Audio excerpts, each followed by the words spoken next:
Satanism. To most, it conjures images of medieval black masses or sinister deeds done for the devil.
We must expose all the evil being done in the name of Satan.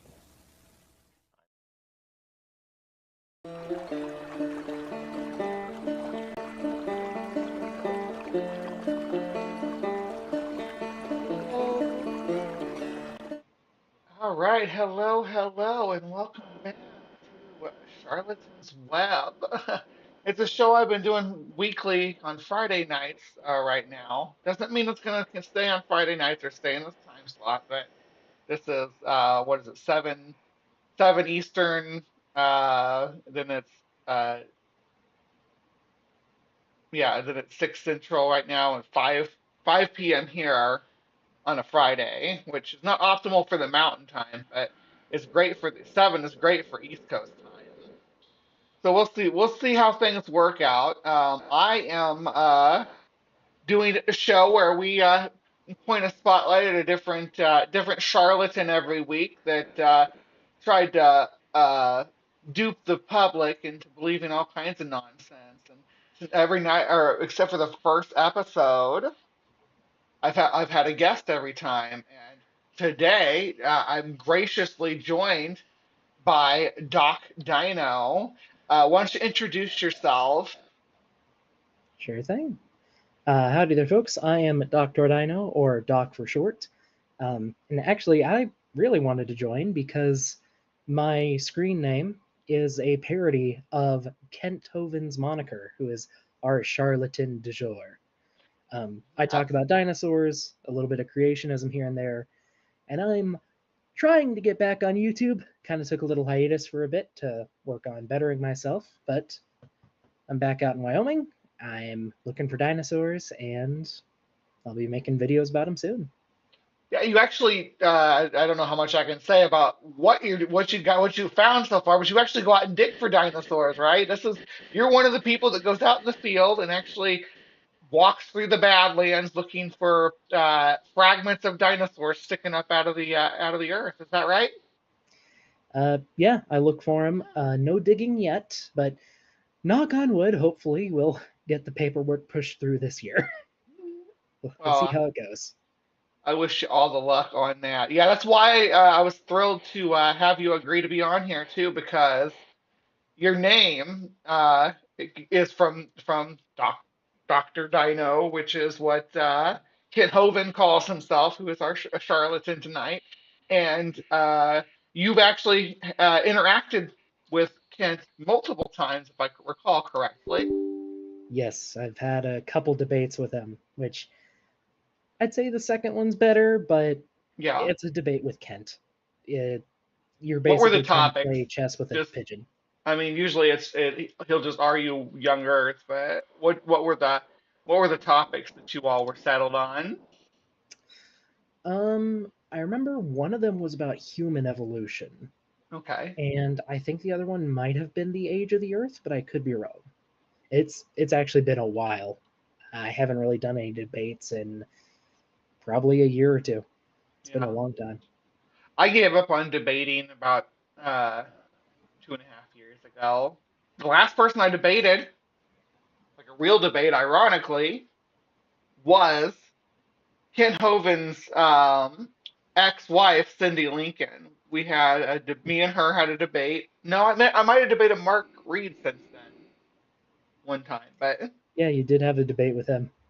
yeah, me and Mark debated.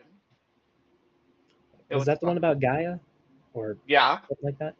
Well, we debated. We did have a conversation about Gaia, or a debate about Gaia, I think. With a big debate that me and Mark had was about animal morality, though. That was the one that really split. Oh, Like people were really divided on. Um, yeah. I really don't know and didn't know enough about the Gaia hypothesis to present a good case on that to actually do a debate on it. But we did discuss it. Because I do tend to, you know, see that the Gaia hypothesis does appear to follow through, at least on a mathematical scale. But okay. what happens happens. Anyway, but yeah, we debated animal morality. But me and Cindy debated. It was yeah, evolution versus creationism. Hmm. But I've never debated Kent Hovind. Um, no. And not Uh, many people really want to these days, I don't think. Donnie tried to talk me into it. Hmm. Uh, Other people tried to talk me into it too, but I can't remember anybody's name. I think Nakasuchi tried to talk me into it. He wanted me to debate Matt Powell though Ugh. more, which is Kent Hovind's ex-protege. He's like, so like if Kent Hovind is the Batman of creationism, Matt Powell's sort of the Nightwing. He was the apprentice. He like went off and did his own thing. Except much dumber. Much dumber, both of them. Both of them are dumber. Anyway, let's if we keep talking about Kent Hovind, and a lot of people might not even know. I mean, right now we don't have very many people watching yet, but some people might not even know who Kent Hovind is.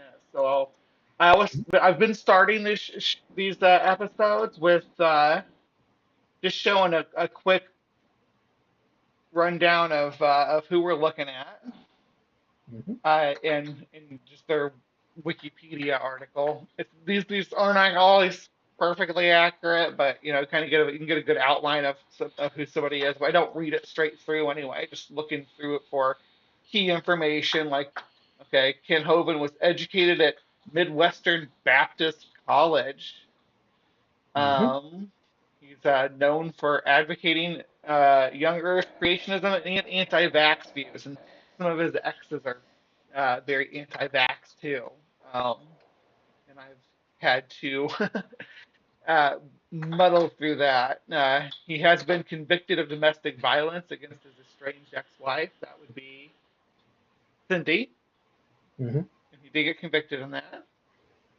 But more importantly, he got convicted on um, tax structuring, which he says is not tax evasion, but structuring is a type of tax evasion. It's Yeah. where they do it. They get just to that point right underneath, and they Um, cut the funding off and say everything after that is like charitable donation or whatever.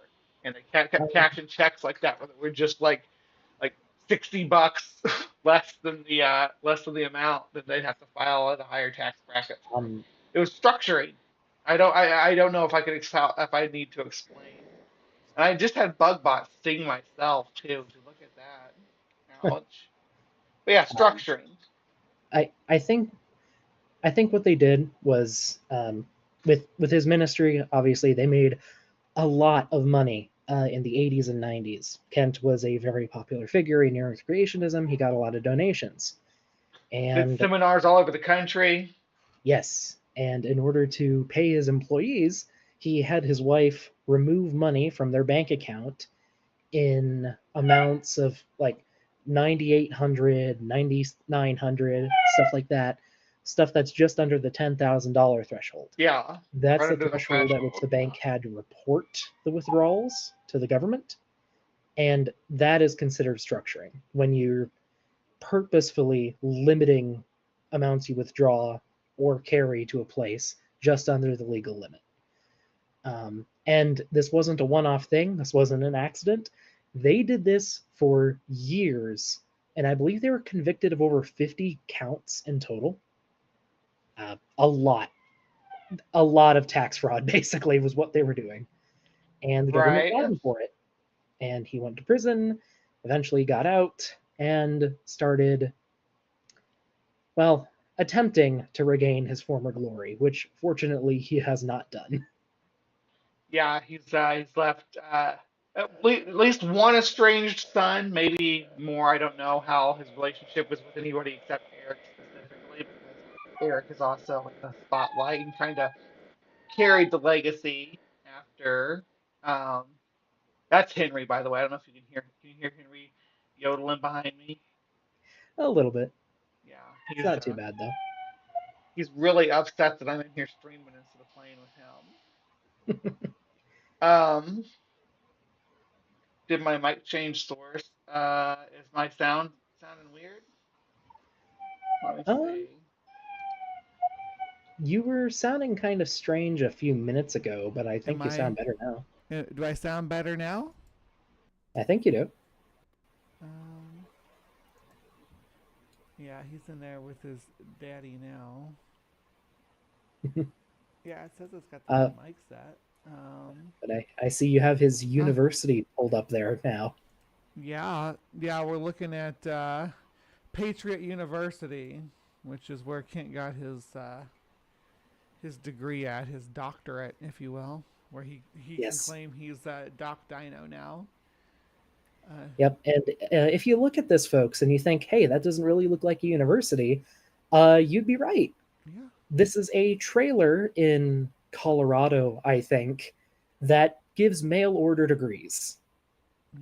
And Kent has at least one from them and uses it as justification to, like Bree said, call himself a doctor.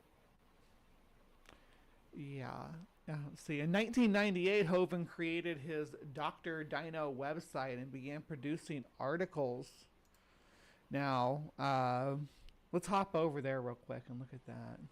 Let me see. Oh, it is painful to look at. It is bad. Let's see. Share screen.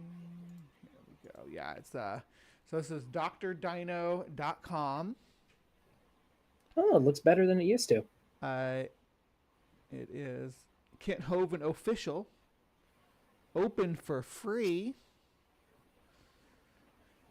They got pictures of their lakes. Yeah, they got lots of critters apparently, but you could find out where they're located at. Now Grayson, our mutual friend, went there. What was that? That was about a year ago, wasn't it? Over a year ago. I think almost 2 years ago. It's been a while. And stayed in one of the cabins. So if you want to see what that looks like, yeah. So where God gets his glory for creation. So there's 30 cabins, 17 lakes, 140 acres, and much more. Because there's llamas. Oh, Regios is saying your level could go up a bit. So I guess you're kind of quiet. Okay, yeah, I can accommodate that. Let me see. But also apparently Kristen Slays has a mail order degree from when they were in prison from Colorado, so it might be the same people. Oh, did you go to Patriot University too?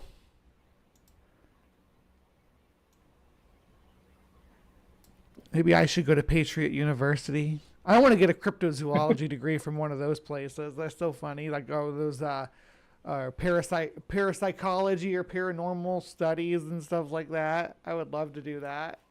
Psychical research. Oh, get that from Carl Baugh. Yeah.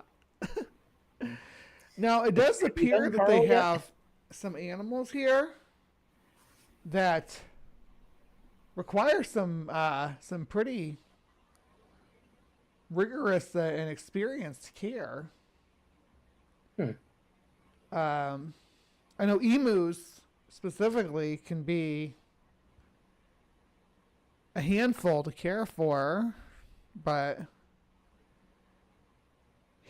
and I'm not saying that these can't, that people like a normal, like, but having kids go in, because the children and stuff go in with the emu. And if you go to petting zoos, most places you'll notice that, like, generally they don't let people pet the emu or hang out with the emu, because they're like kind of like geese. They can be friendly and nice to everybody, but somebody's wearing the wrong color shoes one day, and that emu is gonna lose its shit. And get mauled. Someone's gonna get mauled. Levels are good now. Good. Yeah, I just had to balance some stuff out. It's the way that I'm presenting this, but this might be the last week I use StreamYards. Everybody else has moved away from StreamYards. I just need to reconfigure my capture screens, and we'll be good to go. It'll still sound better and look better here than it does when Kent Hovind is presenting, I promise.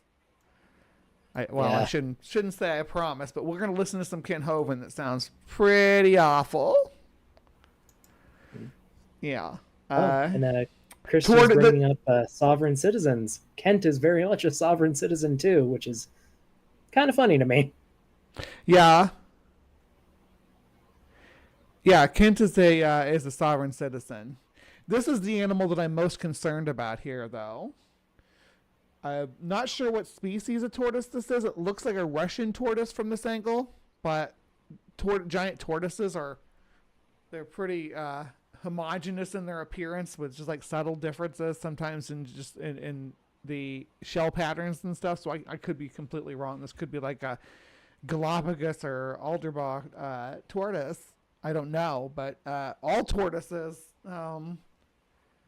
should be handled by someone with experience. So I'm not saying that nobody with experience is working there, but again, a tortoise is not necessarily something you want to have infants around and things like that. Just my opinion. No. I understand letting adults in to see the tortoise. Today I went to see a wallaby in a mall. So there was a wallaby in a mall, and I went to see it. It was weird. Interesting. But there's a tortoise in there too. And I was thinking while I'm in there, I'm like, if someone brought their kid in here or something, they could just easily like injure that poor tortoise. Because human kids are aggressive. Anyway, I was telling Bree I know a Nubian too from prison. Yes, we are going to be covering the Nubians. I think that's coming up here pretty soon too. When do I have that scheduled for? Let me look. But before I go look at that, now we've got kind of an idea who this guy is, what this place is about, because it presents itself like it's a educational center, but this is about as much as an educational center as the Ark encounter, right? Yeah, pretty much. And Dinosaur Adventureland is also a dangerous place. People have lost their children due to the non-compliant, because he presents the whole place as a church, so he doesn't have to, he feels like, I shouldn't say he doesn't have to, he feels like he doesn't have to be up to code on like his building and structures and stuff like that, and his lakes don't have to be up to code. His designated swimming areas don't have to meet code. in his opinion, yeah. Nuwabian. What did I say? Nuwubian. I think you did. Yeah, Nuwabian. It's yeah. We'll dig into it. We're gonna be digging into it, so that'll happen. All right, so let's go over and look. Let's go look at Yes. Kent's YouTube page real quick because he's had a few YouTube channels. They get taken down for. I mean, what else can we say for hate speech, right? Yep. Every time because he lets people like Pastor Tommy McMurtry on his channel who calls for the execution of queer people. He had Matt Powell as his producer for about 8 months or so, and he used that studio to make a hit piece about me. So. About my transition as a trans woman. Hovind uses his platforms for very anti-humanist causes, for very like anti-LGBTQ support. But he gets them taken down, and then something else pops up in its place. And this is just every time. Yeah.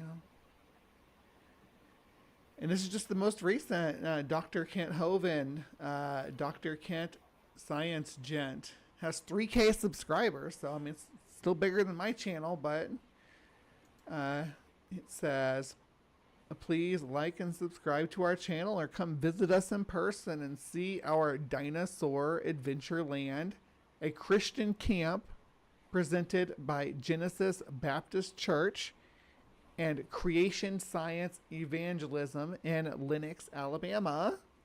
Everyone is welcome. A place where God gets the glory of his creation. It's all free. What are you waiting for? Yep. It's all free. And it's got a link to his website, his TikTok, Facebook page, Rumble. Of course, he's got a Rumble. Of course. Why wouldn't he have a Rumble? And well, at any rate, shall we get started on our video? Yeah, let's get into this video now. So, recently, the Proverbs guy, who is an acolyte of Kent Hovind, made this documentary. I don't know why this is called part 4. There is no part 1, 2, 3, or 5 anywhere to be seen. But this appears to be a large chunk of the documentary as it stands, presented by Dr. Kent Hovind, queerly under the name Unmasking Kent Hovind. So, we're going to start off, looks like we got Eric here, trying to spin Kent's release. So that's where we're going to start. Just let me know if you need me to stop so you can say anything. All right, will do. Actually, do you have any drinking rules for this, or are we just drinking whenever we need to? I have my Alien Head vodka. So if people give donations, I take a shot. So if people okay. If people pay a super chat, that's when we take a drink here. But I'm gonna have one ready if anybody wants to send a super chat for. It has to be at least $5 though. Okay. Because I'm not doing it for $2. Yes, I said queerly. What you thinking? All right, let's turn that up, and we're gonna reel that back a few seconds, and let me know if you can hear it. Okay. All right, I'm good to go. Who cares? This world is going to burn. This world is not our home. Let the legal system do what they want. Let's keep preaching the gospel. And he's done that consistently throughout it. He's led over 400 men to Christ while he's been in prison so far. So he's doing it. Obviously, yeah, there was a target on him for that. He was a voice out there. And so was he targeted? Ultimately, yeah, he was targeted.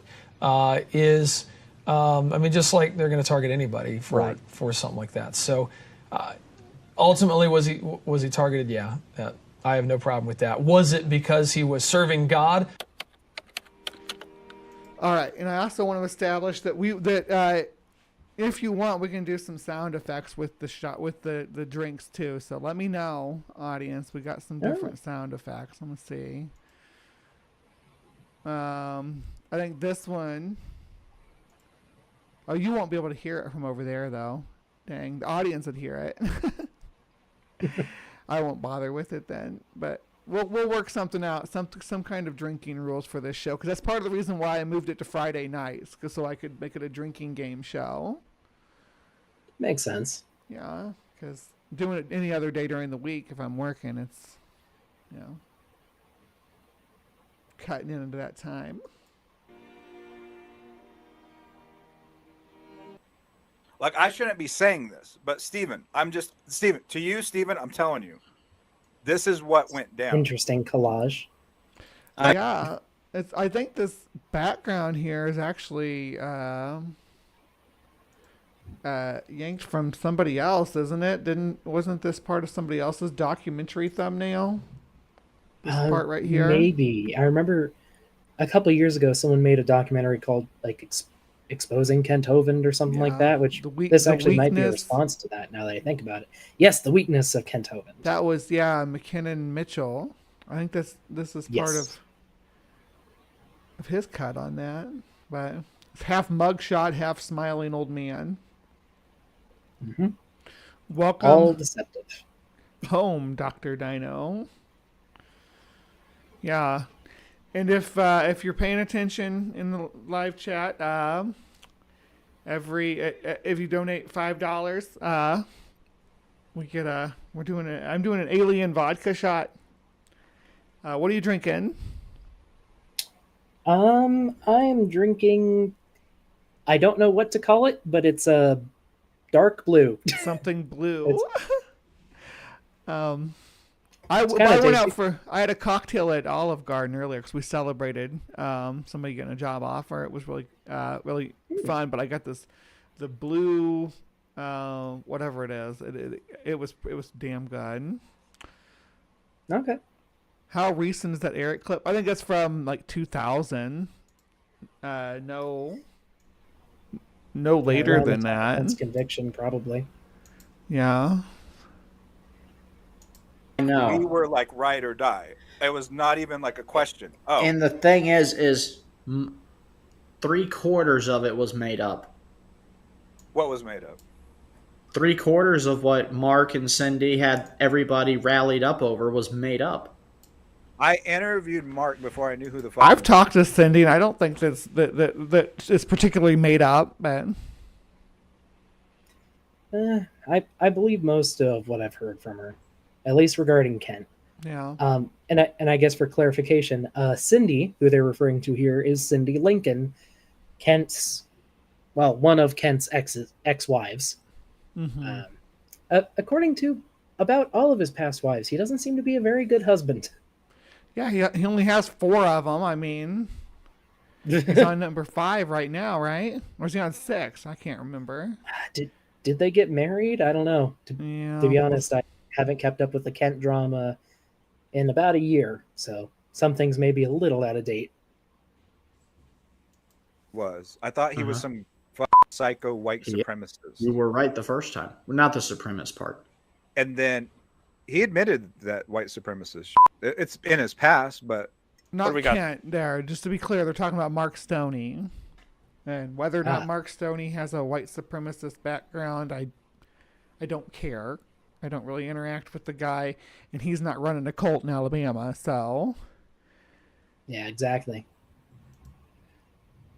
That's that's the key difference there. That's why I'm covering Hovind and not Mark Stoney here. There, Joseph.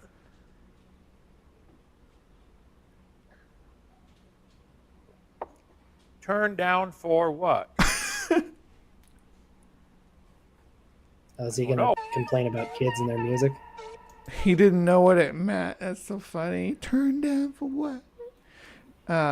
You're not too young to remember that or to recognize that, are you? No, I know that song. Okay, yeah. I know you're kind of young, but I'd hope, yeah.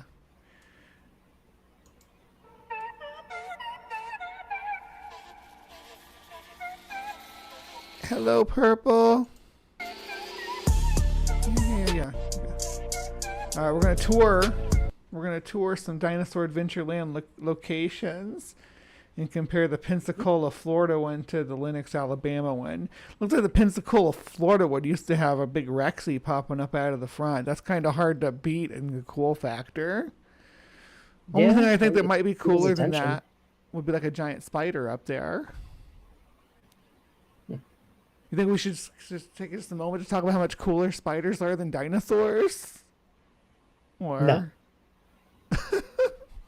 No, that's just wrong. No. Let's sigh. But there's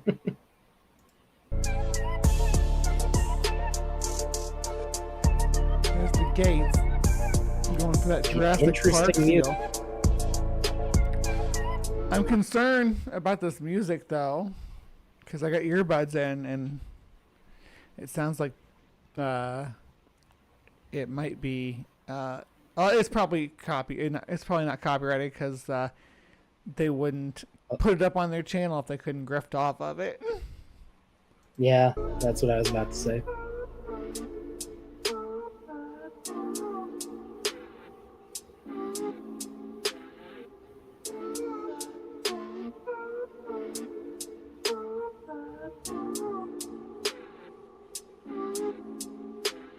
So, does he have the big dinosaurs anymore? Like all the modern pictures I've seen of the place doesn't show them anymore. The big, presumably fiberglass dinosaurs. Yeah, probably. I mean, having fake dinosaurs is kind of cool. Yeah. I will admit. Yeah, I like fake dinosaurs. It'd make it more appealing to go to Dinosaur Adventureland if he had them. I like looking at them. Crystal Palace is still near and dear to my heart, you know? I'd love to go see Crystal Palace, wouldn't you? Wouldn't that be amazing? Someday. It's on the list. Yeah, just to be able to say you did it, since you went there. I mean, they're anachronistic, but they're freaking beautiful, and it shows the development of paleo art through the ages. So does this, and that's Kent's biggest problem, is he's hung up on paleo art from his boyhood, from the little plastic dinosaurs that they sell in the bags at the dime store when he was a kid. And the biggest problem with that is those molds are so prevalent and still in the market, and so many people still have them, that they make those by the metric ton every day. Those still to this day, they make them shitty plastic dinosaurs that don't stand right, but that I don't know. This doesn't look too bad though. The Parasaurolophus could be worse. Yeah. Oh yeah, Kristen slays in the chat. It's a tool he uses to snare children, and yeah, kinda. Yes, you're not wrong about that at all. Nope. Snaring the children.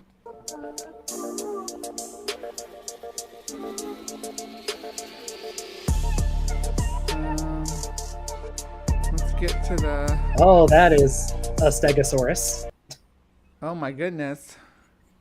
It's got kind of a rhino. Ugh. It looks like a rhino in the back end, doesn't it? Like not the tail and stuff, but like if you follow the mold. The body is kind of like a rhino, just in general, yeah. And I just want to know what happened with the plates there. Somebody flipped him over like a turtle. He couldn't get turned back over. It was probably an Allosaurus. They were the bullies of the Jurassic. But Kent probably doesn't. I don't think Kent divides the time of the dinosaurs into periods. They just all lived at the same time as everything else. Yeah, for him, it's all pre and post flood. You think kids climbing on it purple? That's probably a possibility too. Nah, I don't know, because they're all, like, all the plates are tilted. Yeah. I don't know. Let's see. I think there's a Triceratops up here too. Yeah. Oh,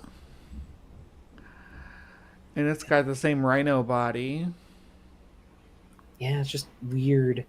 And Because maybe we should put this section on like 2x speed because it's just slow scrolling of pictures. yeah. Let's see. I'll put it at 175.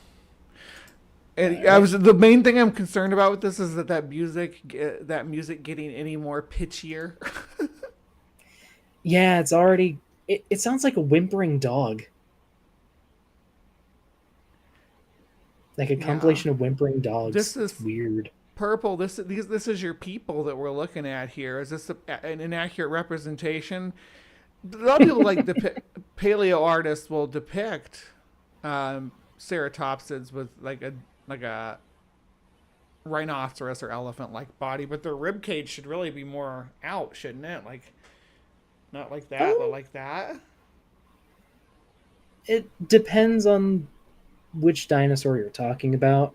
For ceratopsians, they did get pretty wide. Yeah. So like a fat cow would not be too bad of a representation, I guess, for the body. The legs would be a lot more robust, though.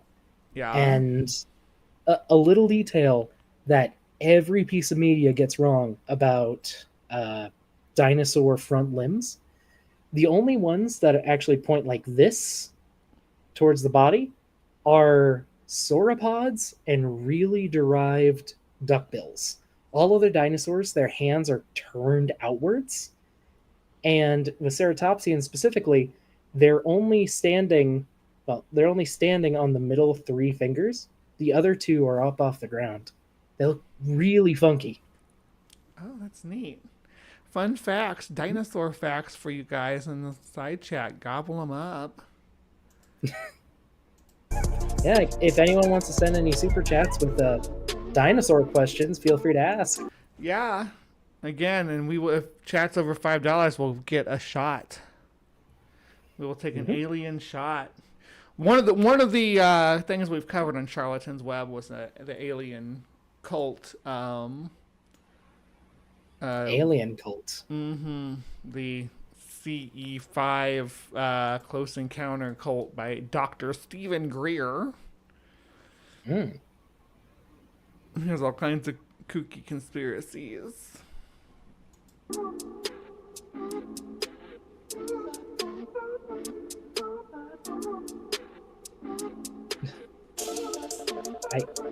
Now we're seeing us.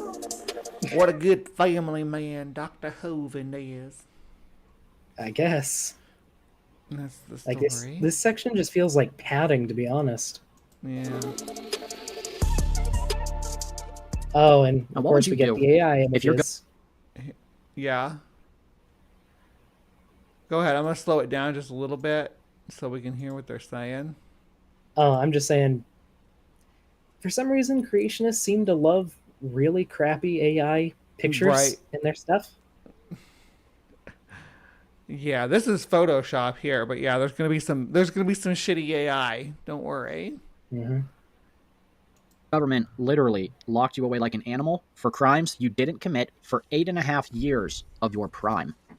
Well, crimes he didn't commit. I think he was convicted, so that means he did commit them. Yeah, convicted and with a lot of evidence to back it up. Unless you want to turn the case over with new evidence. Yeah, this is a good example of the shitty AI we're talking about. Look at these fingers. 1, 2, 3, 4, 5, 6. And his pinky's broken. Yeah. Well, there's a second pinky growing underneath the ring finger, as you can see here. Oh, yeah. This pinky's about to butt off and create a new Hovind. This is actually Eric. This is how Eric was created. Kent was in prison and he needed someone to run his ministry, so he budded. But he's saving all these souls. Can't you tell? That's their praying. No, I can't. They're praying behind the bars with their how many digits? 1, 2, 3, 4, 5, 6. They're pretty consistently 6 digits, and must be an alternative timeline or something. Look at this one. It looks like a honeycomb over here. Yeah, it's funky. You'd probably be bitter. You would probably be filled with hate. You may walk away from the faith, or at the very least, you would end up as a Sunday pew-warming Christian that's not very involved in the tenets of our relationship with the Lord. Kent Hovind was different, though. Kent Hovind came out and he hit the ground running. Was Kent Hovind different? But maybe it's the sovereign citizen bullshit that makes him different. I mean, a lot of Kent's rhetoric and just the style of his preaching is just ripped wholesale from other creationists in the 60s and 70s. I think Henry Morris is one of the bigger ones, but he also stole from Karl Baugh, which is kind of funny, and a bunch of others. Yeah. Ken Ham, name another one. Ken Ham actually... A little bit of Ken Ham, though they have some pretty big disagreements. Yeah. Well, I know that there was some material that Hovind was using that was Ken Ham derived, or AIG derived at least. Yeah.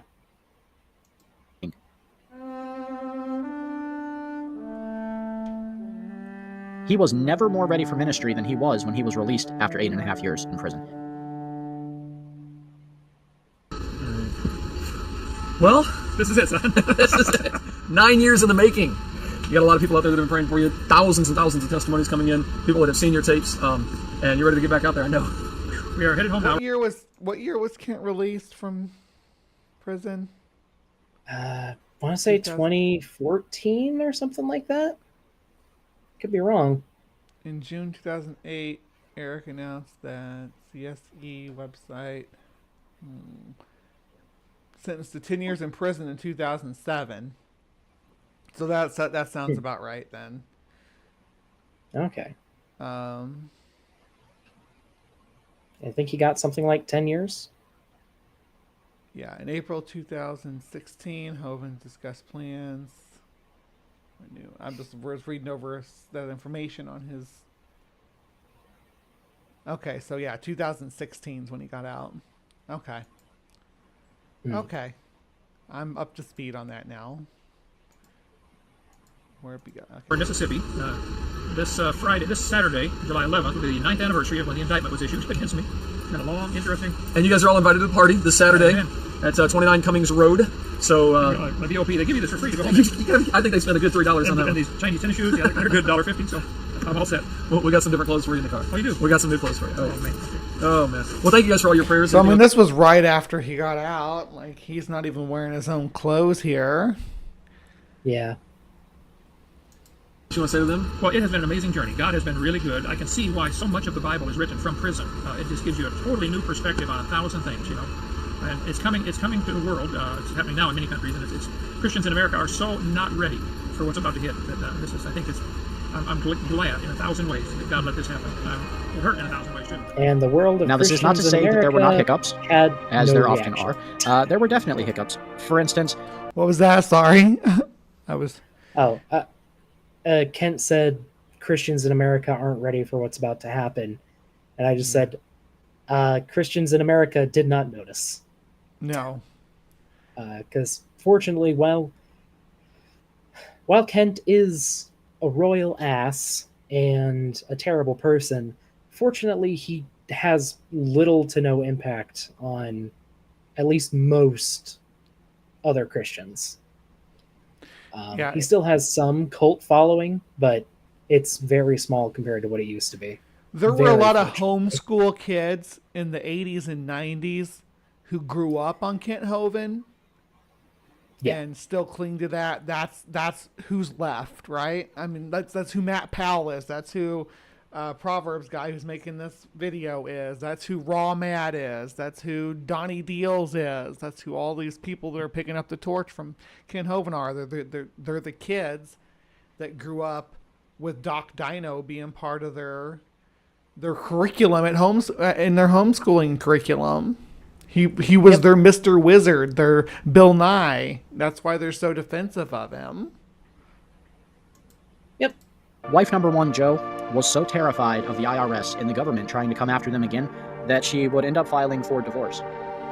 Now, Kent loved her very deeply, and by all accounts, Jo also loved Kent Hovind very deeply, and they shared 40 wonderful years of marriage together.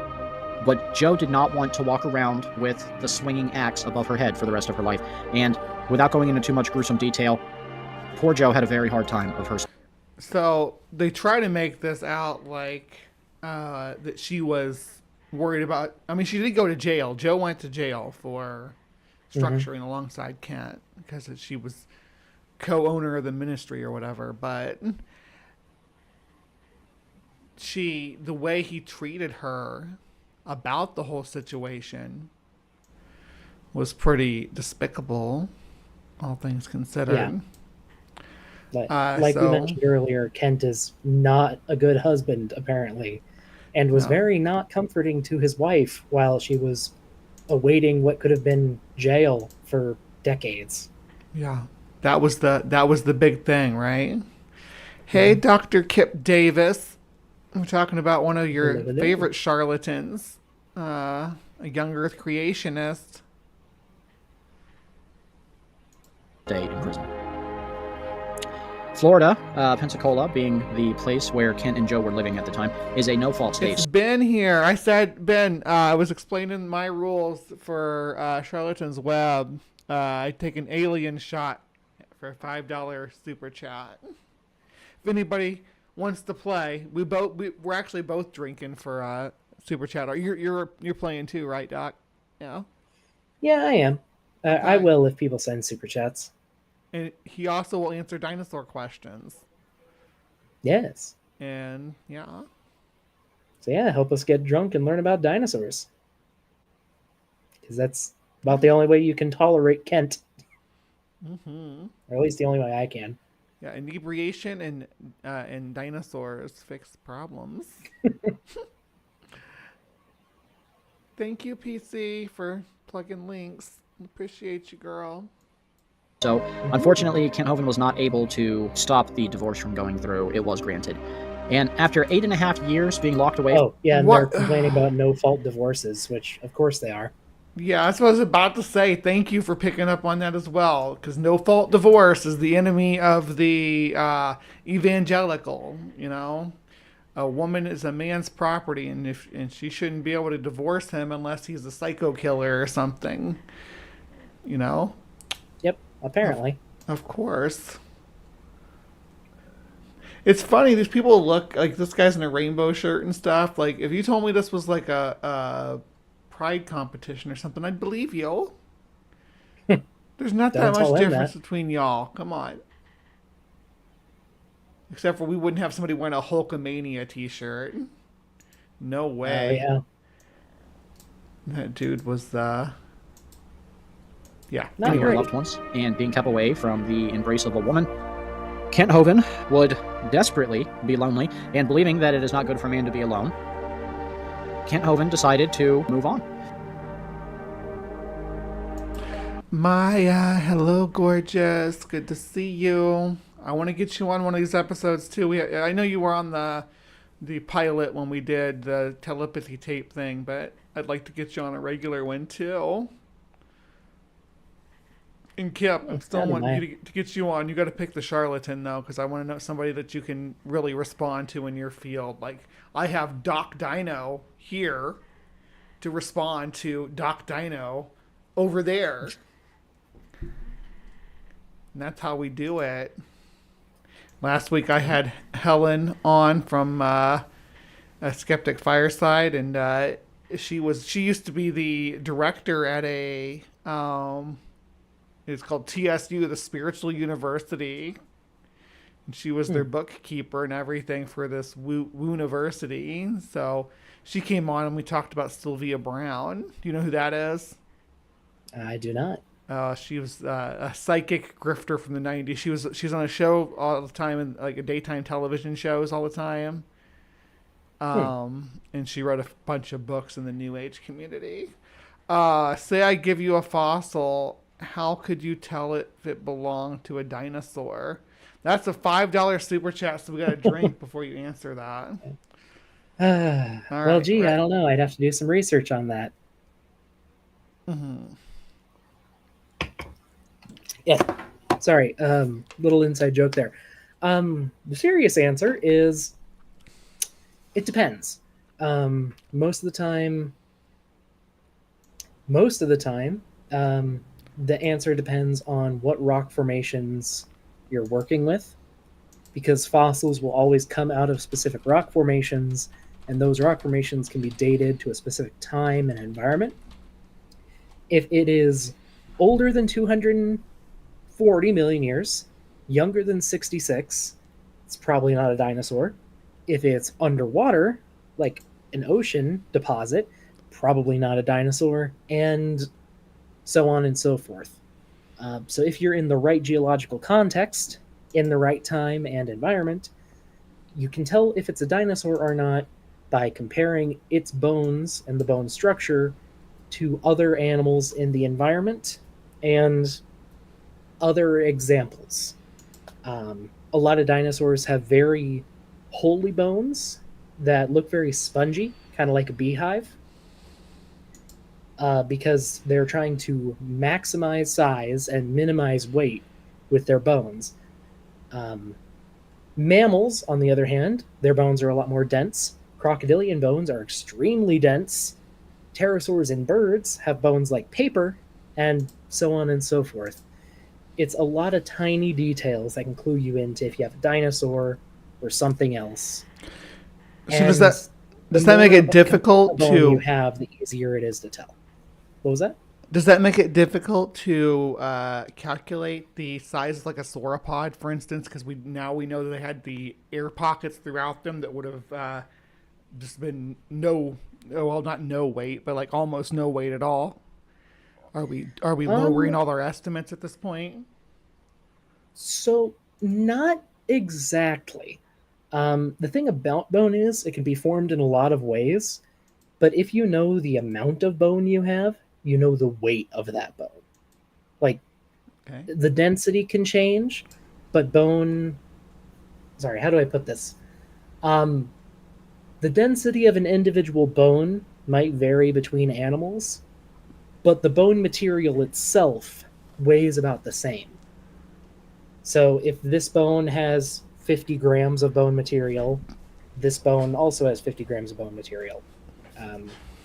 Like they can be... One can be more dense and smaller. One can be bigger and less dense. And with sauropods bones are weird. They are super. They're called hyperneumatic at times. They look like a bunch of frothing bubbles with how much airspace there is. Are the neck bones especially pocketed? The neck and vertebrae especially, yeah. Yeah. And you can figure out how much bone material they would have been in life and calculate the weight from that.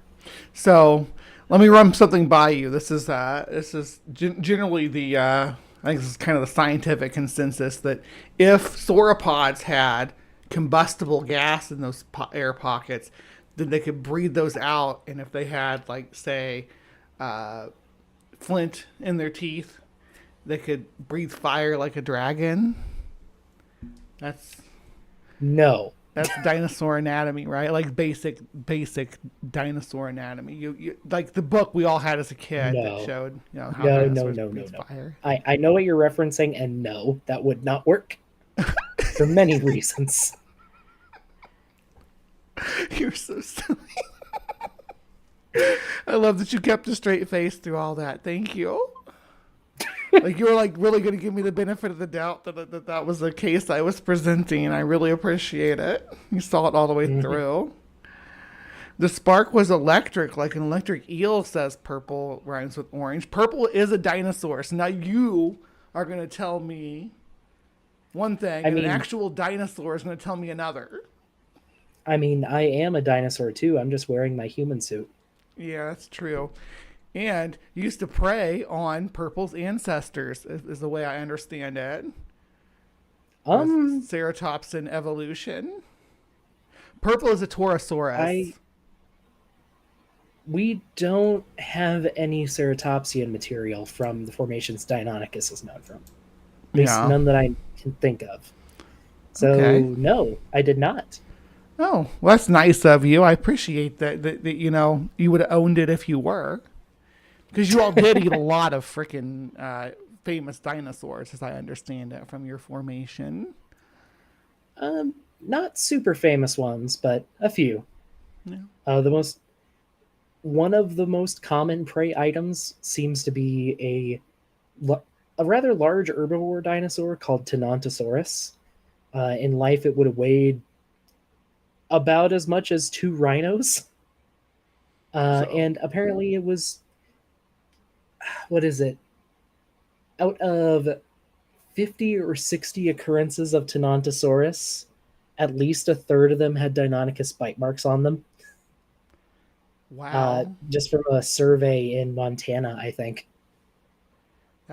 I love that we can study so much of their ecology just from their bones, how their bones are lying, how the state of them, you know, if they've been scavenged, have they been disarticulated by scavengers. You can tell, you know, if they had to carry a disease, if they had broken a bone and it healed, which, you know, can tell us if they were social.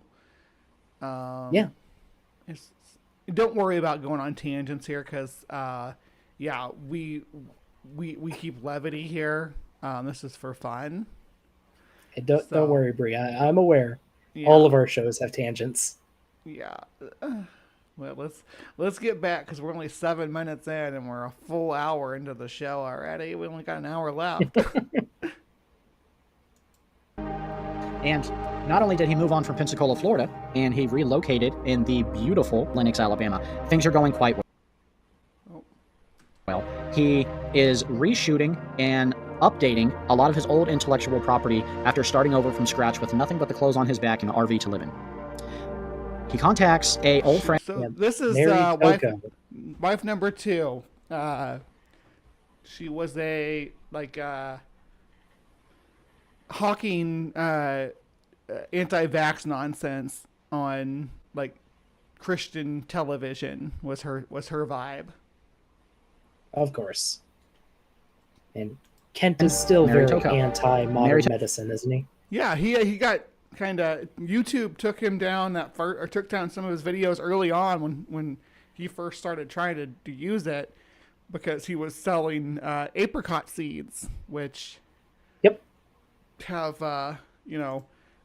can have, I shouldn't say they always have, but can have a dangerous level of arsenic in them.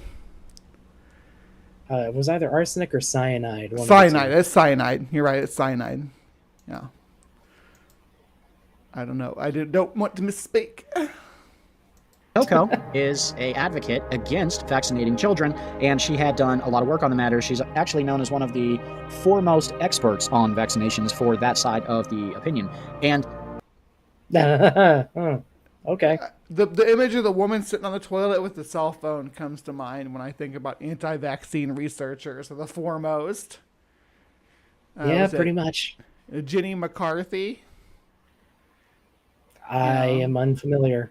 That's one of the... I know a bit about anti-vax stuff, but fortunately it's not a rabbit hole I delve into very often. I just find it infuriating. My ex-wife was an anti-vaxxer. I didn't really talk about it too much when we were together, but it was a point of contention between us. I actually got in trouble for having arsenic. John Fabiano says it's arsenic in the apple seeds. I am happy to be wrong, to correct myself. But it wasn't apples, it was apricots, though. So if I was wrong, apple seeds have cyanide. or they have a compound that your body converts into cyanide. One of the two. Yeah. To make this segment a little shorter, Kent Hovind and Mary Toko would begin a brief courtship. They would eventually get married. Mary Toko would relocate to Lenox, Alabama, and they would begin a marriage together running Dinosaur Adventureland. However, there were issues. A lot like Joe, Mary would constantly be in fear of the IRS, and it's something that caused a lot of conflict. So there's a difference, too, between Mary and Joe. Mary Toko knew how to hustle and how to run a grift. And how to do it with legal loopholes. So she was trying to actually like run the scam properly, and Kent's like, no, run it my way so we can go to prison again. And that was the point of contention. Because of course it was. Of course. Yeah. Well, she didn't listen to anything I said, Maya. So. Oh, and my unfinished journey is backing up. The chemicals in apricot seeds metabolize into cyanide. Okay, maybe they both do. I don't know. So apple seeds are arsenic and apricot seeds are cyanide. Okay. No, apple seeds are also cyanide. Okay. Also cyanide. Okay. So arsenic doesn't come into play at all with fruit seeds. I don't know. I mean, go figure. We both like biology, but neither of us are botanists. No, apples are not my forte. Sorry. Now, enchanted fruit and folklore like that, I might be able to dive into a bit with you. That you can play a little loose sometimes, maybe with some rules. And Mary wanting to cross every T and dot every I, you can play a little. And it's something that caused a lot of conflict between her and Kent. Kent, seeing that you can play a little loose sometimes, maybe with some... Did he play a little loose and got 9 years in prison? is that the kind of loose that Mary should try to play? So far, admitting that the subject might like to break the law. Play it loose. Rules, and Mary wanting to cross every T and dot every I, even when it didn't require a cross or a T, out of fear that she, like Joe before her, would spend time in prison if the IRS ever decided to come sink their fangs back into the famed evangelist Kent Hovind ever again. What a famed evangelist. Famed, that's what he is. He's a famed evangelist, not a famed grifter or science denier or conspiracy theorist or what else? Young Earth creationist. Like Mary Toko reasonably wanting to protect herself. After this, it is Kent's had an interesting life, right? This starts when he gets out of prison. There's a whole level of lore from before he went to prison too that we're not even going to dip our toes into quite this video. Other than he was married to Joe, he's a mythological figure. Yeah, there's all kinds of crazy Kent Hovind lore about him and his behavior toward like being aggressive towards kids and things like that. She went as far as requesting that in exchange for her staying and helping run the ministry, Kent Hovind establish multiple children of her onto the board. A 5-man board with her children running the majority of it. And she also wanted to implement other changes that made Kent Hovind uncomfortable. Not that they were unreasonable, but they made him uncomfortable. This brings us to a place where there's... So the claim here is that Mary wanted to put her kids on the board and kind of squeeze Kent out is the claim. I guess. Is this dinosaur anatomically correct? That dinosaur is very much breaking its arms and it's about to fall out. Yeah. I feel bad for that Dilophosaurus. Is it a Dilophosaurus? Its face seems awful shallow. I'm pretty sure it's a Dilophosaurus. Just on the frill, yeah. Sit in the blue seat and hang on tight. Once the ride is over, walk over to the blue pole and hold on to it. Believe it or not, it is not moving. Okay. Conflict. There is a separation, and because Kent Hovind is not willing to basically turn over running the entire ministry to her family so that Mary Toko can feel secure in her living circumstance, Kent Hovind denies the request, and it turns into an ultimatum, which Kent Hovind rejects, and Mary Toko leaves Kent Hovind. Kent tries to get Mary to return, out of reasonably fearing that she too will spend time in prison like Joe before her.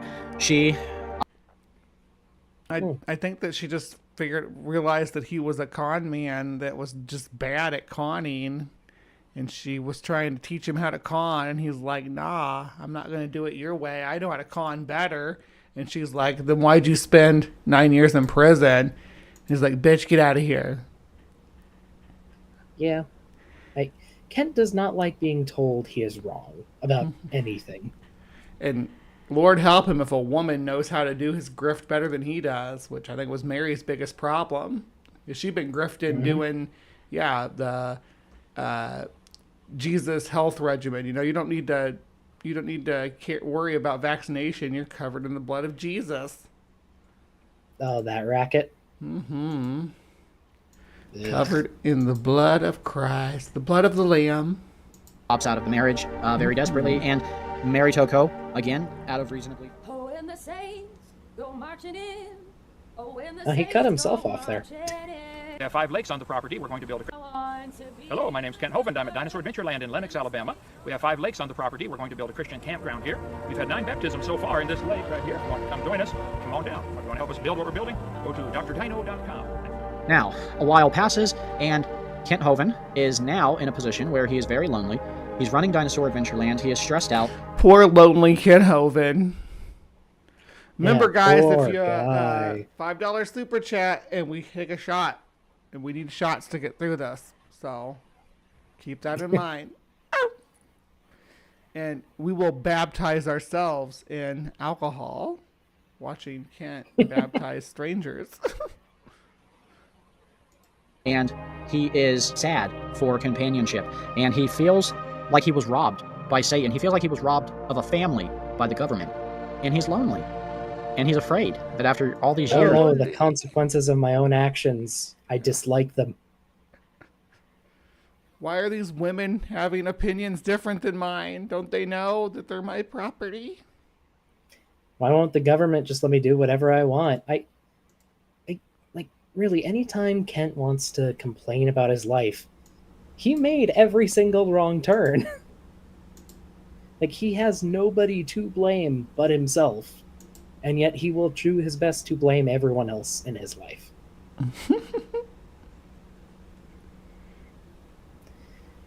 He'll die alone. And due to the fact that the first wife left him, and he was no longer in bondage to her due to that fact, biblically, and also due to the fact that Mary Toko left Kent Hovind, so that he was not biblically bound to her either.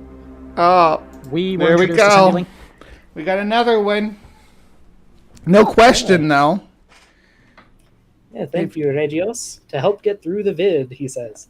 I got a poor mind, but...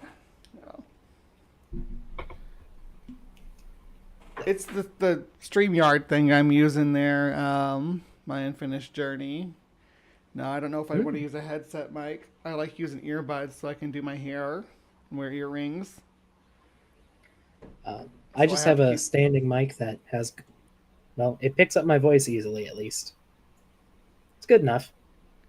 Yeah, and I'm drinking Outer Space Chrome Alien Head Vodka. In the limited edition Chrome bottle. Ooh. Yeah, don't be jealous. Don't be jealous. It's all right. All right. I can't do vodka. To Regios. Yeah.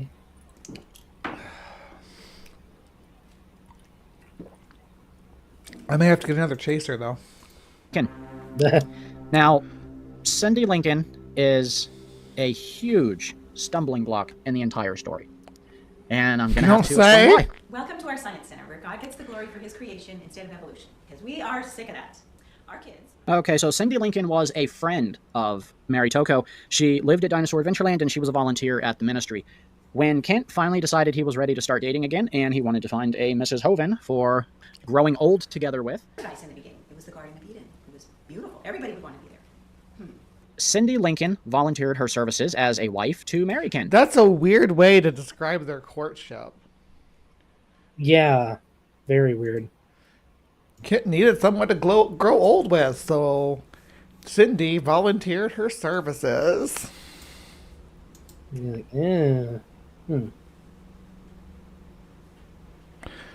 It's very, very odd. And oddly, Kent said yes, and he ended up married to Cindy Lincoln. Now, Cindy was a very kind wife for a year, and she was also a really good human being when she wanted to be, and she wasn't put on. Can you see where this is going? Cindy Lincoln is very much the villain of this documentary. Oh, of course. We're just now meeting her, but of all his wives, she's the villain. For a good while, even to myself. But Cindy Lincoln also had some very dark issues. Biblically bound is the worst kind of bound, man. Yeah, that's not wrong. $2 though. That's not a shot, but Thank you very much. We appreciate you. I gotta stick to the rules though, because the rules is the rules. But if you, yeah, noticing a pattern. Women are great until they get to know Kent. Yeah, they're all totally based in Proverb Guy's opinion until they cross paths with Kent and they become horrible harlots. For instance, honestly, Cindy Lincoln was... I'm kind of surprised that they didn't complain about Eric basically taking over the ministry. Like, I'm actually really surprised they didn't bring that up. Yeah. It does seem like a point of contention within Dinosaur Adventureland, but they don't talk about it publicly. Ah. Yeah, I don't know. So... Not well. Here's an example. Just leave. Wait a second. Not well. Dark issues. Cindy Lincoln also had some very dark issues. For instance, Cindy Lincoln was not well. Here's an example. Just leave. I've got nothing to be ashamed of. Okay. Trigger warning here. We are going to hear the sounds of domestic abuse. Okay? Anybody in the audience who's not familiar with this case, Kent Hovind got violent with Cindy Lincoln. And it was caught on audio. Don't body slam your wife. Like and share instead, says my unfinished sock. After 3 months of membership. Appreciate you. Appreciate you, babe. Yeah. 3 months. That's 90 days. That is... how long was Ken Hovind's prison sentence?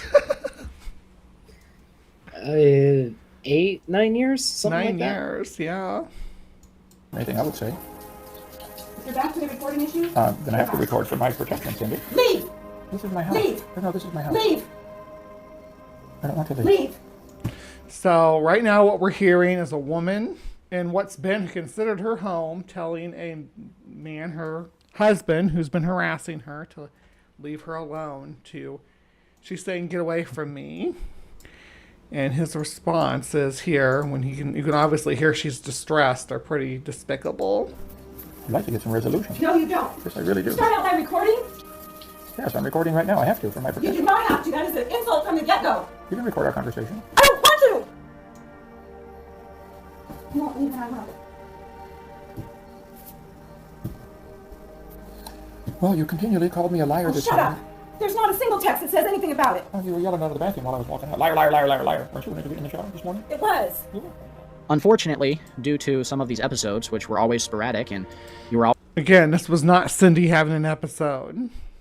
This was Kent being toxic and trying to badger her into having a reaction that he could catch on camera and say she's mentally ill. Why did he start disliking her? Do we know? Why did Kent start disliking Cindy? Yeah. Yeah, he's Or gonna was he try to just always unpack it badgering here. her?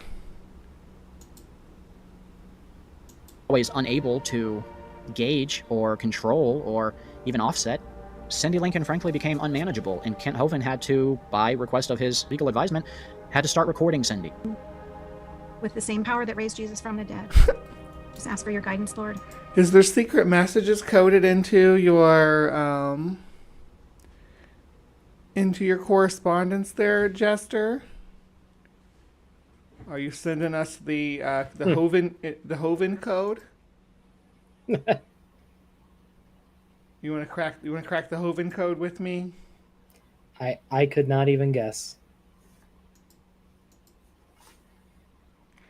All right, yeah. And due to the fact that he had to record her, it led to this incident. Hate! I hate you! Yes! Oh, that is a big lie! And yes, Kent did indeed have one of his friends don a blonde wig and pretend to be Cindy in a reenactment so that he can claim he didn't physically assault her. Obviously, This is what he got convicted of in court, so. I don't understand why you let the bitterness rule in your heart. Because you are ugly! Why are you recording? Because I have to protect myself. That's a lie! That is a Do you want me to get my guitar out and play some Alice in Chains for you, my unfinished sock? Down in a hole. Feelings small.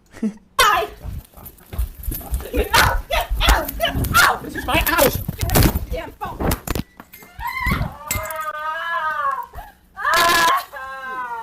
are you doing, Cindy?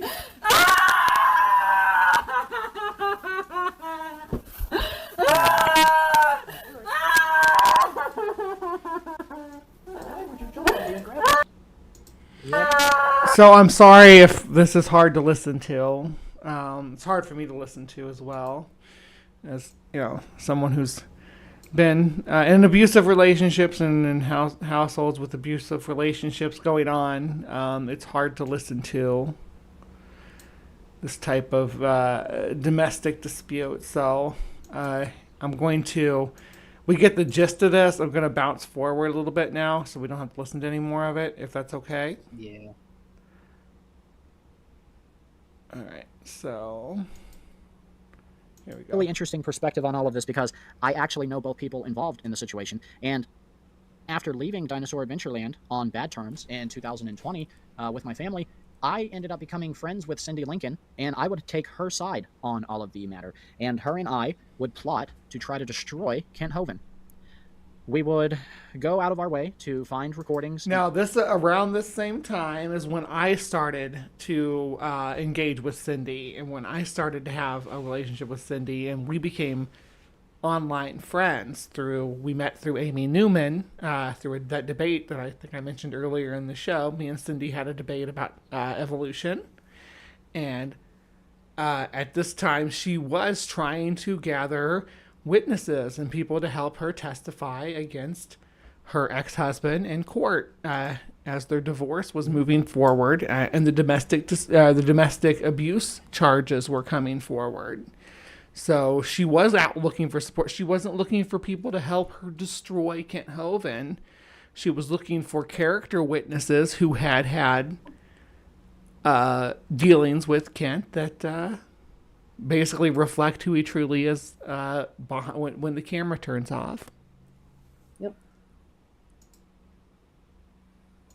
Audio that she had illegally obtained of Kent. We would go through checking audio that Cindy had illegally obtained of Kent, and we would take things out of context and we would upload them to YouTube channels to make it public domain information that we could then share on public YouTube channels and we could use to try to destroy Kent Hovind.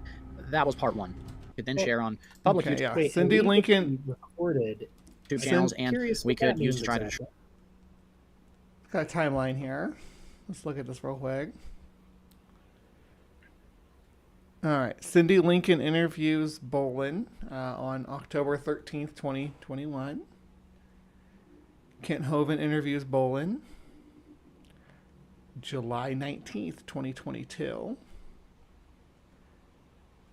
Bolin's first video on Proverbs 27. Who cares about that? The rest of this is Bolin stuff, but I'm more interested in Cindy's timeline on things because, yeah, I can I can correlate those. I have timestamps and screenshots, and yes, I do have audio recordings that Cindy shared with me about things that went on between her and Kent, and interviews that she had with other people who interacted with Kent Hovind. Troy Kent Hovind. That was part one. Part two were the interviews. So we tried to gather as many former disgruntled volunteers as possible. We coached them into telling very heavy-handed, one-sided stories of events. So not actually lies, but very one-sided stories of a telling. And as I've heard it before, half a truth presented as the whole truth is no truth at all. What Cindy Lincoln and I did was wrong. We painted Kent Hovind to be a monster that he was not. And I ended up having many issues with Cindy Lincoln over time, and Cindy Lincoln would completely turn on me. Cindy would make Facebook posts because I was friends with Kent Hovind. Cindy would make YouTube videos exposing parts of my testimony, and she would go as far as reaching out to people's friends and families on their Facebook accounts, something she even did to Kent Hovind's wife, and she went out of her way to try to ruin. Yeah, like I mentioned before, Cindy was looking for people to help corroborate her claims about her husband, her abusive husband's character when the cameras turn off, which is, as far as I'm concerned, what you do in that situation.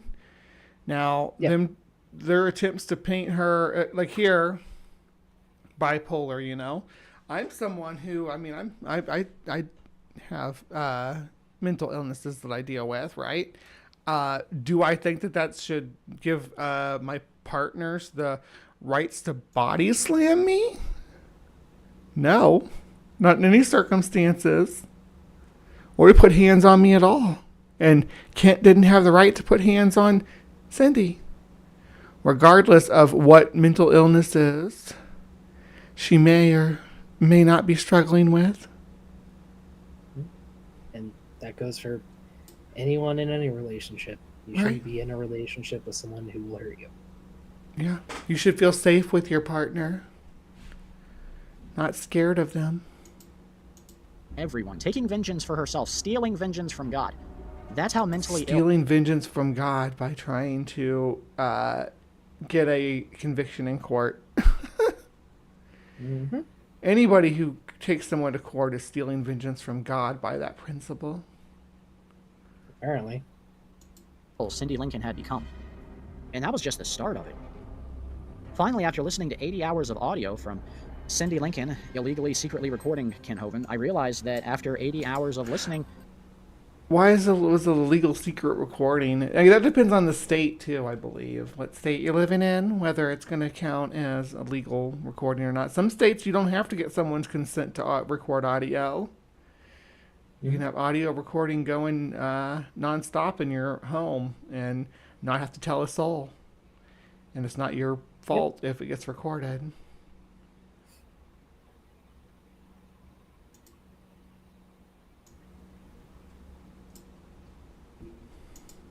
Kent Hovind was not a bad husband. Kent Hovind was not a bad man. Kent Hovind was not a bad person. Kent Hovind was not even a bad pastor. Out of all the times that Cindy Lincoln called him out of his name, out of all the terrible things that she said and did to him, he never called her out of her name. He never raised his voice to her. He never told her to get lost. He never threatened to divorce her. Kent Hovind was kind. Kent Hovind was compassionate, and Kent Hovind did not know he was being recorded.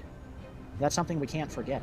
Cindy Lincoln, on the other hand, acted like a screaming banshee, and she did know she was recorded, but she just couldn't. This is, I mean, I hate to frame it this way, but this is just like hysterical woman rhetoric, right? Kind of feels like it. Like, you're going to trust this hysterical woman over this calm, collected, well-known preacher? Is that, help herself. Cindy Lincoln couldn't control herself. Welcome home, Dr. Dino. So, Kent Hovind is free. Kent Hovind is reunited with his family. though be it for a very short time, which is heartbreaking. But things are looking up for Kent Hovind. He is getting his friendships back. He's getting recognition back. He's reestablishing his ministry, and he's ready to hit the ground running, as we said earlier. There were great times, like this. Tell us a story. What in the world happened? Thank you. So, again, like he had mentioned earlier in the video that he started off as he was an ex-DAL cult member, and then he had a falling out with Kent and left, and was helping Cindy formulate her domestic dispute court documents and divorce documents, and gathering witnesses together. And then Kent Hovind got a hold of this guy, started, whispering in his ear about all the good things he's going to bring into his life, and Proverbs guy flipped. It's kind of like the same thing we're seeing right now with Ghislaine Maxwell and Trump. She getting her cushy, moving to a cushy prison, so she doesn't know anything about him being toxic now. If you know how to grease someone's palm, how to gas them up just right, you don't have to. You don't have to be able to. Oh, go ahead. I'm sorry. Oh, just I'm unfamiliar with who that is. Oh yeah, you don't dip your American politics and freaking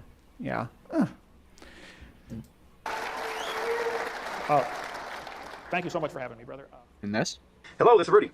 Hello, this is Kent Hovind with nobody saying this is a call from a federal prison. Do you want to take it, yes or no? In this? Wait a second. So they showed him going on to that talk show or whatever, but don't actually show what he said. Just claiming it was a triumphant moment. I guess. Mm-hmm. Guys, this is Gabe. Today, I've got Kent Hovind right here. He is going to speak on the pulpit, the platform. And this was a good time, too, for Kent. Hi, friends. This is Coach Dave Daubenmeier. I'm sitting with my friend, Dr. Kent Hovind, who recently, as most of you know, has been delivered from 9 years inside of jail. Back out on the streets, doing a lot of ministry here in the Columbus, Ohio area this weekend. But I thought it would be a great opportunity for us to sit down and find out from Kent Hovind's own lips just exactly what happened in this fiasco that he's been through. There's a lot of misinformation out there about.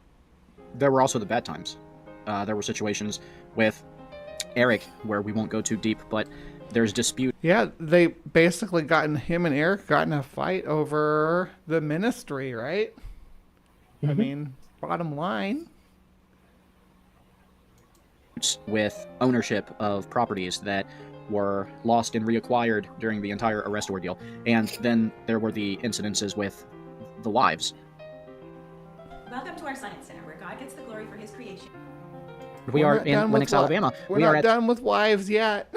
The new location of Dinosaur Adventureland, and where the old Dinosaur Adventureland was just an acre or better, the new Dinosaur Adventureland is much, much larger.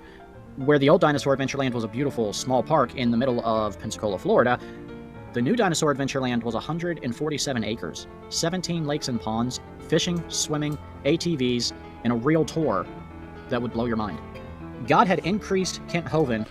A tour that would blow your mind. Eric just says it's Kent driving real fast through, or Grayson said it's just Kent driving real fast through mud puddles in a Jeep is the tour. Sounds about right. And I guess there's some skeletons at the bottom of a hill that he claims are children that died in the park, and he doesn't see why that's problematic, considering there are children that actually did. Says that? Yeah. Oh yeah, I was in the. I'll show you the. Hold on, let me see. I have to admit I've never heard that before. It was the one with Grayson. Hold on, let me see.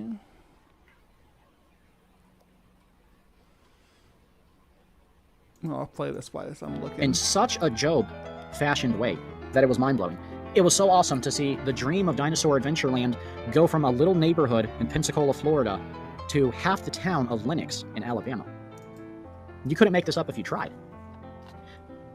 Kent Hovind is at Dinosaur Adventureland, and he is saving souls A year passes, and he decides to put out a fleece before the Lord. Since Cindy Lincoln left him, he again is not in bondage, and he tells the Lord to have a wife jump in the boat. In comes Camp Mom, in comes Sandra Hovind. So, you can start by telling us your name. Wonder why they don't give her maiden name. They give every single other one of them's maiden name, you know. Yeah, well, they said Joe Hovind, too, I guess. They didn't give Joe's maiden name. They said Joe Hovind, but they gave Mary Tocco and Cindy Lincoln's maiden names. Interesting. And how you know Dr. Hovind. Okay. And should I be looking at you? You can look at me. Okay. Joseph, I was yelling. Why does this have so much casting couch vibes, though? Kinda. Like, Mr. Hovind likes a woman with strong suction, so we're gonna need to.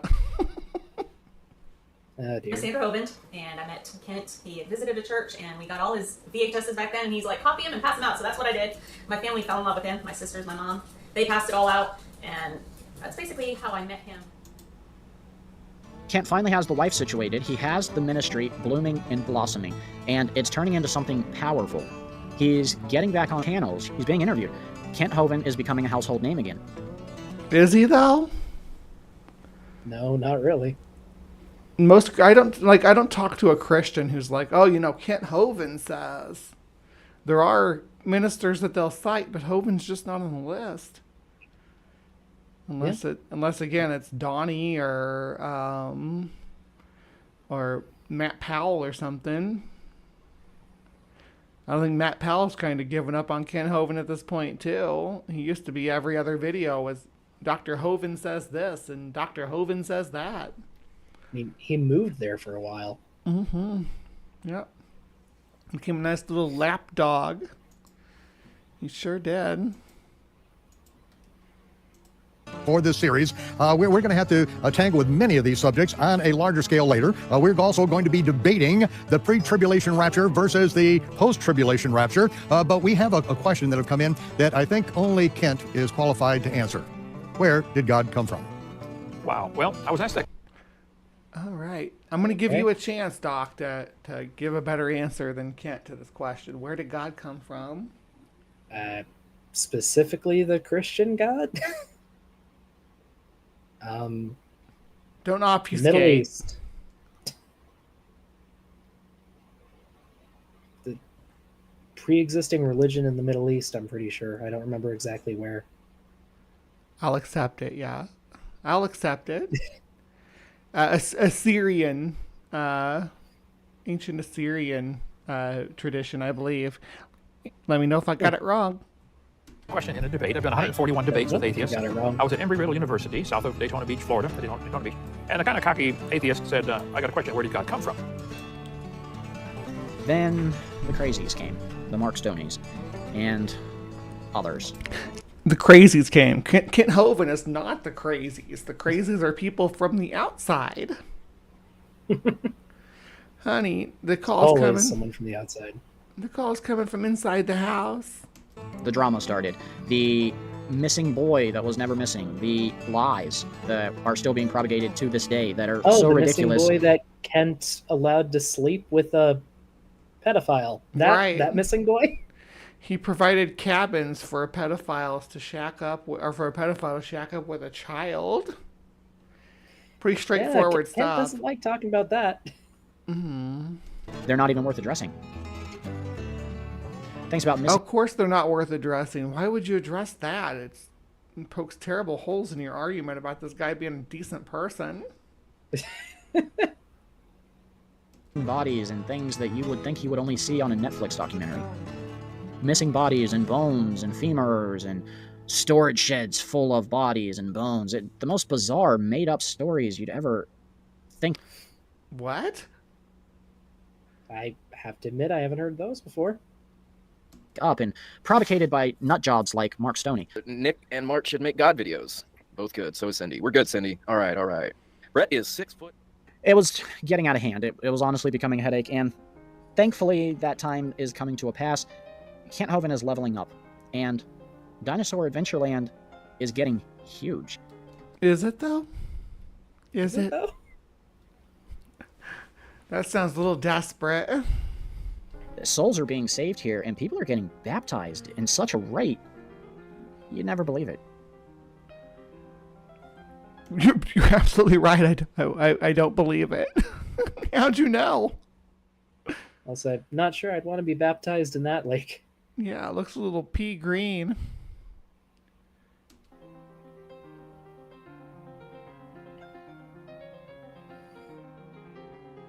And I guess wearing a CSI t-shirt, but why do people...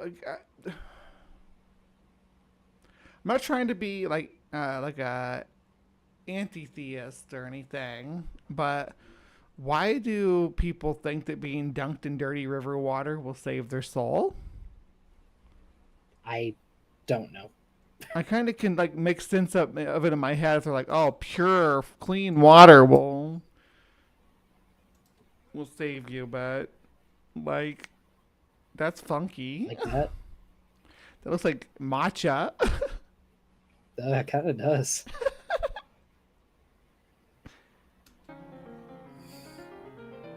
God is doing big things, and we're excited to be a part of that. Mark Stoney is a unique case. Mark Stoney is articulate and he's intelligent, but he's just smart enough to not be smart, but rather dangerous. Oh my goodness, he's just smart enough to be smart. And I don't know much about Mark Stoney. I've interacted with the guy a couple times, mostly through Peter. Gonna go for it, Peter, because back when Hovind was having his public meltdown, I want to say about mid-2022, and all the documentaries were coming out and all the court cases were falling apart,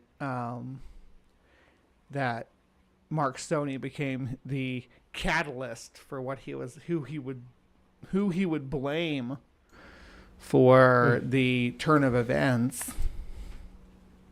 Okay. Mark Stoney was a volunteer at Dinosaur Adventureland for a couple years, and he was, for all intents and purposes, a good guy. Mark has some redeemable qualities. He's not a terrible person, but he is a terrible liar. And he also is very mentally unstable, as I think this audio... So there's a lot of mental health shaming in this video. I was going to say, kind of weird how all of these people who dislike Kent are mentally unstable. Yeah, of course. One of the signs of being mentally unstable is disliking Kent Hovind. If you like Kent Hovind, you're mentally stable. If you don't like Kent Hovind, you're mentally unstable. That we're going to share with you will clearly dictate. I mean, that was like in 22. Before he was arrested, they were trying to get him away where someone wasn't going to go and shoot and kill him. Oh yeah. They tried to get him to Texas.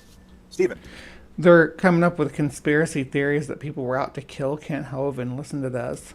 Mark Stoney and I were about to get on a plane. Like, there's so much stuff people don't realize. Like, it's so complicated. Like, what were you about to get on the plane for? To kill him. Coming to take justice themselves, a posse for the... Because Steven, at that point, Chris was still scheduled to be at DAO. Zaire's family was about to shoot them. They went to get justice. They were going to kill them. Now look. Stoney snitches him out, calls the police to save Chris Jones. And Mark... Chris Jones is the name they keep bleeping out.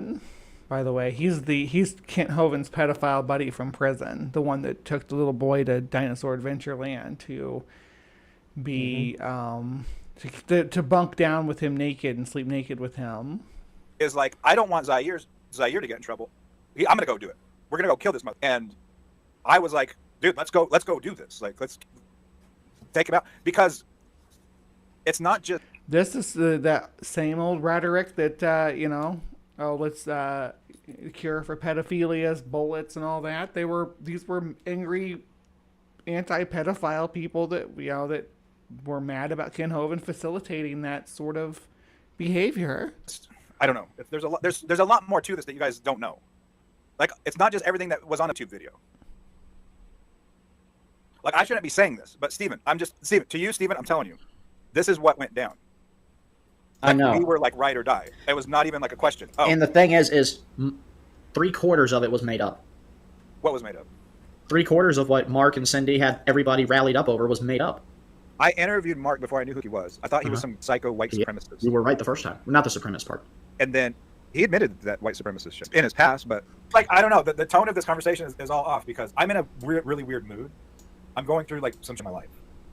And I'm trying to share information with you to be cool to what anyone else in this, if this was public, would be like, from lore, he's supposed to be on the good side. Why is he telling this information to the bad guys? I mean, this is news to me that you and Mark were going to get on a plane to kill Kent Hovind and Chris Jones. Do you want me to explain? Explicitly? Again, as I think it sounds like they're saying, hey, Kent Hovind allowed a predator to attack children at Dinosaur Adventureland. And they're like, yeah, let's go kill the dude. Yep. Which, you know, I think, you know, due process is important and stuff. And vigilante justice is fairly ineffective. Batman doesn't work in the real world, but regardless, they're trying to blow this up to like there was actually a murder plot to kill Kent Hovind. It's interesting. What happened? I mean, is it a felony for me to know? I don't want any felonies, Adam. Hey, Helen. I don't know what that means. Like, I don't know if this is legal. How's that? Like, if I tell you, what do you mean? Explain how it would be a felony. I don't know. You know what? I'm just going to shoot from the hip. Tell me about who were you guys going to murder, Adam? That's not what I said. Okay. So you tell me. I think you may have misunderstood what I said. You have my full attention, I swear to you. You realize if this is recorded and gets out, I'm going to have so much, like, I could die from this. Okay, well, when you reached out, I was excited. I didn't think Steven, you were going to be telling me about murder. You know that we can share secret information without it leaking. Like, we've already, yes, we have. We're on the level. They're already admitting that they're conspiring, but they're like, you know what? There's conspiracy. So, wow. Okay, so I think we didn't understand you were trying to just share. I think what it was is you and I didn't understand he was just trying to share inside information with us. So we've been on defense. But I think he really just wants to share a bunch of weird stuff that happened. Am I right, Adam? I'll be honest with you, Steven. I would like that. We've had multiple conversations where somehow you catch me on a day where I had some kind of thing and I have to like take medication for it. Mm-hmm. And then I get in this weird mood where I have no filter. I could get on YouTube right now and just whip out I'm in a weird mood where I cannot filter. You could get on YouTube right now and whip out his what now? I don't know. They bleeped it. No. For my thoughts. We will not go live. And I have a compulsion. I have a compulsion to just go and find a live thing and like interact with people. You know what I mean? Like someone drunk. Were you going to murder Kent or Chris? I was not going to murder anyone. Who was Mark going to murder? Was it Kent? Steven, this is like so risky for me to just straight up say this. Hey, can I just say what happened? Yes. Zaire's family, I think, is like stepdad. Zaire was the small child that that this guy, the Chris Jones, took to Dinosaur Adventureland. And Zaire, we're gonna go roll up on this motherfucker and shoot him. Right? Yeah. You know that. Yeah. Mark that he blurted that out publicly. He fucking snitched it out publicly. Yep. When that happened, Mark's reaction to that was he called the police and said, you guys have to protect Chris Jones because Zaire and his family are trying to kill him. He's a snitch. And he's trying to protect. A snitch for child abuse? How you call someone a snitch about child abuse? Lord have mercy. Chris Jones. Then that same time, Mark was freaking out. You were telling us that Chris Jones was about to be 86'd by Zaire's family. Mark called them and said, hey, you got to protect Chris because they're about to 86 him. Okay. So, and again, I would never reveal that publicly, but Mark said that out loud, publicly. Yep. I remember. So it's not me revealing this. This is what Mark said. Yeah, but I'm sure a lot of people wanted to take out Chris Jones over this situation, but are you actually claiming that he made an effort to, is my question, right? Yeah. Mark was freaking out. And he was getting a plane ticket. He wanted to go do what Zaire and their family was going to do so that they didn't get in trouble. You see what I'm saying? Mm-hmm. He's like, I'm going to go do it so that Zaire doesn't get in trouble. But he's also trying to protect Chris Jones. So it's like, I don't understand what's going on. Who's trying to protect Chris Jones? But then he was Skylar. I have no idea. Yeah, it's kind of getting hard to follow here. We're almost done now. You got to think of your daughter. You can't do this. He was like freaking out, and Skylar convinced him not to do it. And then if what you're saying is true, then Mark and Cindy were like, okay, well, let's get a plane ticket to get Chris away. to save him. It doesn't make any sense to me. I know. It's And peculiar, isn't it? And yes, when Mark was like, I'm gonna get the guns. I'm going over. I got a plane ticket, and I told Mark, like, dude, I'm right with you. What do I need to do? I'm coming over right now. And then Skylar had talked him out of it. Skylar was the voice of reason. Yeah. So technically, yeah, I was about it. I was down. I was ride or die. I was like, I'll fuck with you and do this. Like, I'll fuck murder. I'll go take out a pedophile. I don't think that's murder. So it was Chris. It wasn't Kent Hovind.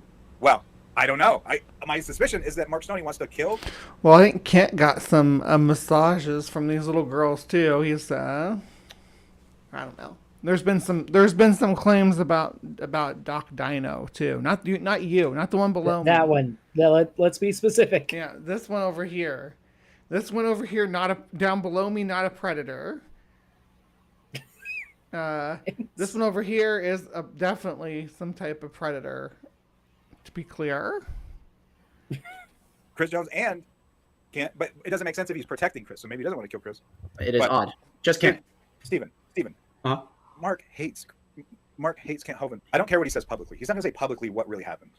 That's why he wants to kill him. This is the crowd that Cindy Lincoln uses to rally against Kent Hovind. This is the mental stability of the people starting all the rumors about Dr. Kent Hovind. It's important. It was so funny when they call him Dr. Kent Hovind. Come on. Important that you guys understand the mental weakness and sickness and ineptness of Cindy Lincoln and Mark Stoney and all of their group. None of them are mentally sane people. None of them are mentally inept. Let's evaluate that. Mark Stoney leaves Dinosaur Adventureland. He's currently living in Washington. He's plotting Kent Hovind's murder along with Adam Lore, and they are talked out of it by a mutual friend of everyone's. Oh, that makes me so mad. I can't believe you did that, Kent. And I tell you what, and I'm going to make an open threat here of violence. So no, actually, I'm not. I'm not going to make an open threat of violence, but if I ever... Mm-hmm. Well, there you have it. That was worthwhile. Kent Hovind's Unmasking Kent Hovind, where I guess this is supposed to be an answer to McKinnon Mitchell's documentary, The Weakness of Kent Hovind, which covers the same... This world is going to burn. This world is not our home. Let the legal system do what they want. Apparently, honestly, didn't really feel like it was defending Kent all that much. Everything kind of felt like it made Kent look worse. Right. To be honest, I don't know why Kent thought it was a good idea to make this. Yeah. And put it up on his YouTube page. That's the wild part of it, too. Now, there was a tribute song. Was that you that sent it over? Tribute to Kent Hovind? You don't want to play that. Is it going to get us in trouble? It might get us in trouble. So Okay. probably shouldn't. All right. I won't play it then. Let me see. Someone made a tribute song to Kent Hovind, let's call it. And it's something. If you have a grievance against Kent, you'll like it. Let's see. I know that Dr. Josh did like a Christmas song, a Kent Hovind Christmas songs or whatever, didn't he? Yeah, someone did. I know that there's a Darth Dawkins Christmas, but yeah. Yeah. That's more of a Christmas thing, though. Mm-hmm. It's not Christmas time right now. We are in the middle of August, so we're not going to celebrate Christmas right now. Christmas already gets enough time. We are going to celebrate that it's summer by... I'm going to take another shot. In appreciation for getting through the video. Uh-huh.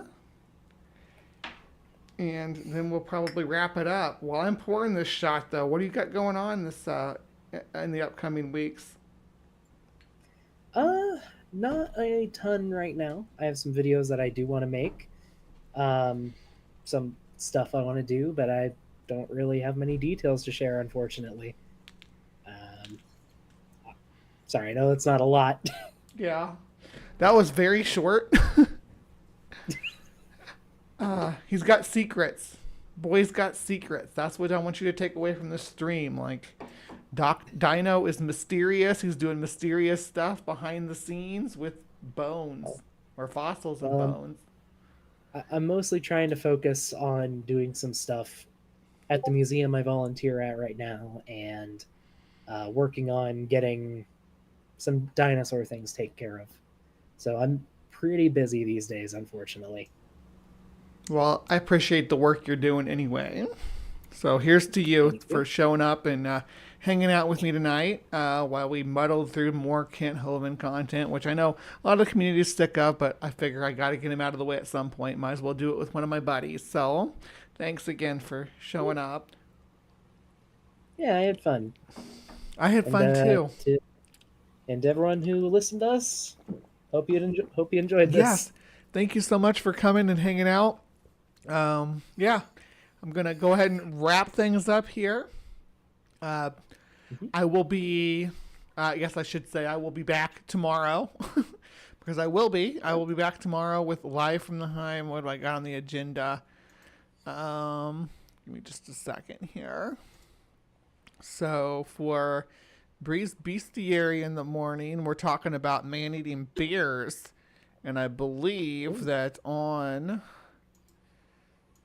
our polls that for Cryptic Corner, you all voted for, let's see, I have it right here.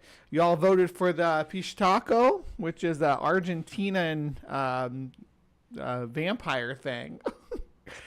South American cryptid that drinks human life force, so that'll be interesting. And then, of course, for our Week in Weird, we're going to be talking about the Eye of the Sahara, which, if you don't know, is either a portal to another dimension, or maybe it's Atlantis. It could be a secret lost civilization. We just don't know. It's just magical. So we'll have to deal with that nonsense. All right. Well, again, thank you so much for joining me tonight. I will see all my audience tomorrow in the AM. We will not be drinking. I don't drink during the Live from the Hive on Saturday mornings. That's why I started this show. Because I'll be drinking coffee tomorrow morning. You better believe it. Oh no, we got another one. One more. Oof. What's that? Vamus and Jessica. Doc is so damn smart. Do you know who that is? I know who it is. Thank you. Yeah. Oh boy. Shit. I'm gonna be. Woo. All right. Nothing. My chaser's almost gone too. So. Yeehaw. All right. One more drink and then we're closing out the show. Sure. And I will see you all tomorrow. Have a good night, everybody. Night, night. Remember to be kind, take care, and we will see you next time. Mm-hmm.